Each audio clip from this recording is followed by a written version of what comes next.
या सगळ्या प्रकरणात जो एन्काउंटर झालेला आहे तो एन्काउंटर नसून मर्डर केस आहे।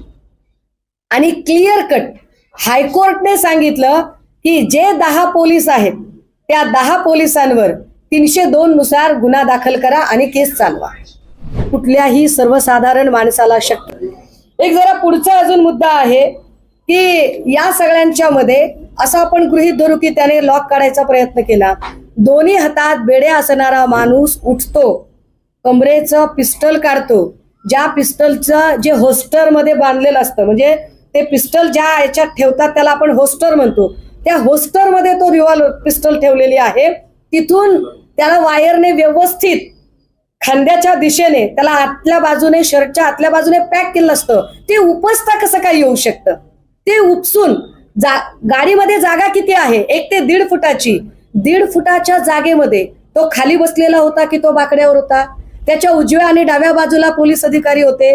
नेमकं काय झालं याची जरा उत्तरं पोलिसांनी देणं गरजेचं आहे। महत्वाची बाब, काही लोक म्हणतायत की अहो तुम्ही का बरं आक्षेप घेताय? महोदय, हे जरा नमूद केले जावे, एकनाथ शिंदे साहेबांच्या पक्षाचे अधिकृत प्रवक्ते संजय सिरसाट यांचं स्टेटमेंट बघा। संजय सिरसाट यांनी स्पष्टपणे या सगळ्या प्रकरणावर संशय व्यक्त केलाय। त्यांनी हेही म्हटलंय की पोलिसांना पोलिसांचं काम करू द्यायला पाहिजे, कायद्याची प्रक्रिया बायपास करणं हे संशयास्पद वाटतं, याची चौकशी झाली पाहिजे, हे शिंदे गटाच्या प्रवक्त्याने सांगितलंय।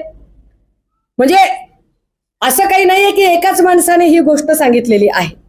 यावर का आक्षेप घ्यावासा वाटतो त्याचं दुसरं कारण, हैदराबादचं जेव्हा तेलंगणा एन्काउंटर झालं, ही बलात्कार केस झाली। बलात्कार केस नंतर 4ही लोकांना क्राईम सीन व्हिजिटसाठी नेण्यात येत होतं। हे फार विशेष आहे। याही प्रकरणात आरोपीला क्राईम सीन व्हिजिट आहे आणि हैदराबादच्या प्रकरणातही आरोपीची क्राईम सीन व्हिजिट आहे। नेमक्या क्राईम सीन व्हिजिटच्या वेळेलाच त्यांचा एन्काउंटर होतो, सेल्फ प्रोटेक्शनचा बनाव केला जातो। तसाच सेल्फ प्रोटेक्शनचा बनाव याही प्रकरणात आहे। पुढचा प्रश्न, जर अक्षय शिंदे इतका हिंस्त्र आहे, एवढा मोठा गुन्हेगार आहे, एवढा मोठा ताकदवर आहे, हे कृपया अधोरेखित करावे की त्याच अक्षय शिंदे बद्दल बोलताना बदलापूर पोलिसांनी तो गतिमंद आहे असं आधी सांगितलेलं आहे।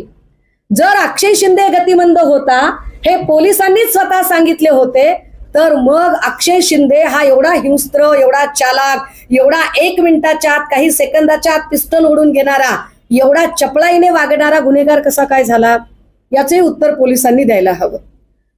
या सगळ्या प्रकरणात ज्या अक्षय शिंदेचा एन्काउंटर झालेला आहे आणि ज्याने ती गोळी झाडलेली आहे ते संजय शिंदे। संजय शिंदे 1983च्या बॅचचा ऑफिसर। कोण आहे संजय शिंदे? संजय शिंदे हा अत्यंत वादग्रस्त पोलीस अधिकारी। संजय शिंदे हा तोच माणूस आहे जो अरुण टिकू मर्डर केस मध्ये जो अक्युज्ड पर्सन होता, ज्याचं नाव विजय पलांडे। ज्या विजय पलांडे हा या संजय शिंदेचा मेहुणा, या आरोपीला पळवून लावण्यामध्ये मुख्य भूमिका होती ती संजय शिंदेची। अशा अनेक प्रकरणामध्ये, एन्काउंटर प्रकरणात तो वादग्रस्त आहे, कारण तो प्रदीप शर्माचाही काही काळ साथीदार राहिलेला आहे। म्हणजे याला याच्यासाठी वापरलाच जात होता असं म्हणायला पुरेसा वाव आहे। या संजय शिंदेला ज्याने विजय पलांडे केसमध्ये विजय पलांडेला फरार होण्याला मदत केली होती, तो सस्पेंड होता। मला वाटते त्यावेळेला के सुब्रमण्यम डीजी वगैरे होते, नंतर दयाळ साहेब आले। हा माणूस सस्पेंड होता, याची डिसमिसची फाईल समोर ठेवलेली होती डीजींच्या, पण याला डिसमिस न करता परत याला सेवेमध्ये सामावून घेतलं होतं। या संजय शिंदेची एकूण जी कारकीर्द आहे ती जर तपासली तर ती वादग्रस्त आहे। मी पुन्हा कट टू परत मी तेलंगणा प्रकरणाकडे जाईल। तेलंगणा प्रकरणातले जे एन्काउंटर होते ते एन्काउंटर फेक आहेत असा संशय व्यक्त केला गेला आणि त्यावर उच्चस्तरीय चौकशीची मागणी केली। त्यानुसार त्रिसदस्यीय समिती नेमली होती। सिरपुरकर समितीने आपला अहवाल कोरोना नंतर सादर केला आणि सिरपुरकर समितीने स्पष्टपणे सांगितलं की या सगळ्या प्रकरणात जो एन्काउंटर झालेला आहे तो एन्काउंटर नसून मर्डर केस आहे। आणि क्लिअर कट हायकोर्टने सांगितलं की जे 10 पोलीस आहेत त्या 10 पोलिसांवर 302 नुसार गुन्हा दाखल करा आणि केस चालवा.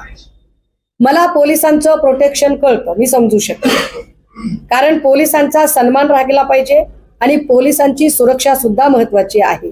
पण कालपासून गळे काढणारे नरेश म्हस्के, कालपासून गळे काढणारे सन्माननीय गृहमंत्री देवेंद्र फडणवीस साहेब जे म्हणतायत की तुम्ही पोलिसांचा अपमान करताय, फडणवीस साहेब तुमच्या तोंडी ही भाषा शोभत नाही.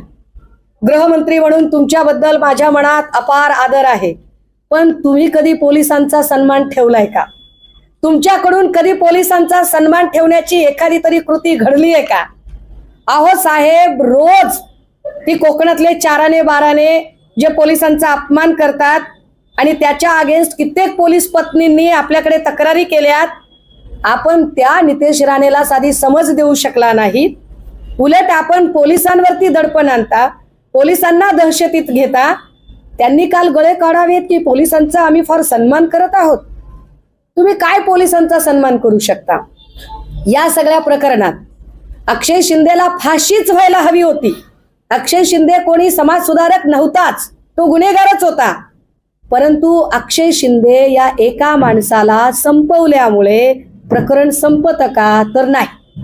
अक्षय शिंदेला संपवून हे प्रकरण संपवण्याचा आणि कुणाला वाचवण्याचा प्रयत्न सरकारने करत आहेत, याचं उत्तर सरकारने दिलं पाहिजे.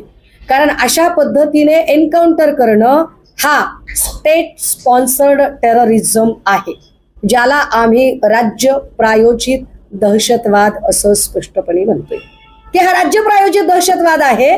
काल नरेश म्हस्केने अजून एक मुक्ताफळं उधळली की हा नैसर्गिक न्याय आहे. हा नैसर्गिक न्याय आहे कसं काय? जर हा नैसर्गिक न्याय असेल तर मग